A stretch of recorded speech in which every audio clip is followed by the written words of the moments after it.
Chers entrepreneurs, cette 5e vidéo sera consacrée aux machines de production que vous utilisez dans les PME.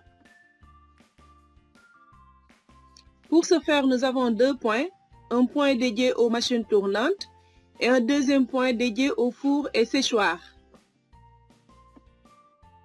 Pour les machines tournantes que vous utilisez dans vos PME, nous vous conseillons d'assurer l'intermittence de fonctionnement des moteurs car dans de nombreux cas, les moteurs fonctionnent en permanence alors que les besoins sont intermittents.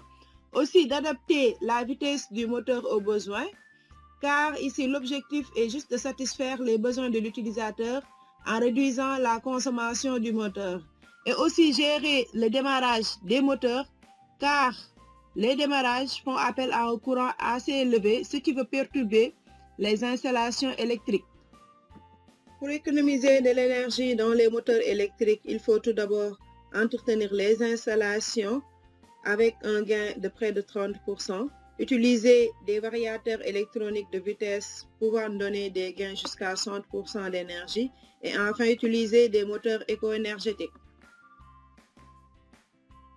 Pour les classes de rendement énergétique des moteurs, nous avons le nouveau code avec IE4 qui est le rendement super premium, IE3 le rendement premium, IE2 au rendement qui remplace EFF1, IE1 rendement standard qui remplace EFF2. Si vous n'avez pas de code, c'est-à-dire que c'est en dessous de ces rendements, et si on met standard, c'est EFF3. Alors au Sénégal, une étude a montré que dans les PME, si nous utilisons des variateurs de vitesse, nous aurons un gain de près de 100 GWh d'ici 2029.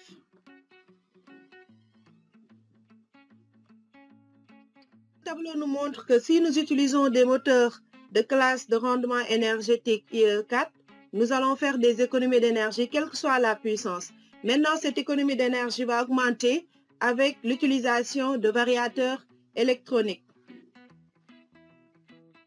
Si vous utilisez des pompes électriques dans votre PME, il faut s'assurer que les joints de presse-étouffe des pompes sont bien ajustés, arrêter les pompes lorsque leur fonctionnement n'est pas nécessaire, installer un variateur électronique de vitesse pour répondre à la demande du débit liquide. Toujours pour les pompes, il faut assurer la disponibilité des équipements de mesure de base comme les manomètres, les débitmètres, installer un système de gestion d'énergie à microprocesseur, améliorer l'aspiration et le refoulement et enfin abaisser les pressions de fonctionnement de pompe si possible. Concernant les fours et séchoirs, pour réaliser des économies d'énergie pour le four, il faut faire la vérification périodique de la pression du four, le nettoyage des surfaces des échangeurs de chaleur, le remplacement ou réparation d'isolants manquants ou endommagés, la remise en place des portes et couvercles. Toujours pour le four, il faut faire le réglage approprié des brûleurs, l'installation d'un appareil de surveillance approprié, la planification de la production pour maintenir le rendement des fours et enfin la vérification de l'excès d'air et des corps combustibles dans les gaz de combustion.